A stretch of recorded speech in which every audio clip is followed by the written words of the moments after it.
Hello guys, আপনারা কেমন আছেন? তো আশা করি সবাই ভালো আছেন। শুভ সকাল। তো এখন আমি অবস্থান করছি সেই চৌগাছার ব্রিজের পরে। চৌগাছার ব্রিজের পরে আমি ওই যে একটা ভাই দেখা যাচ্ছে নৌকা বয়ে কিনারের কোলে যাচ্ছে। আপনারা দেখুন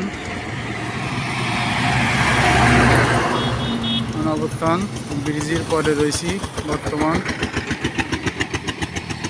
তো আপনাকে ভিডিওটা ভালো লাগলে বেশি বেশি শেয়ার করবেন, লাইক দেবেন। আপনারা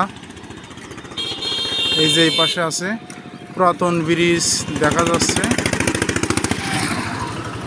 ব্রিজের পাশে মনে হয় একটা নৌকা নিয়ে মাঝি মনে হয় মাছ ধরতেছে দেখা যাচ্ছে। আপনারা দেখুন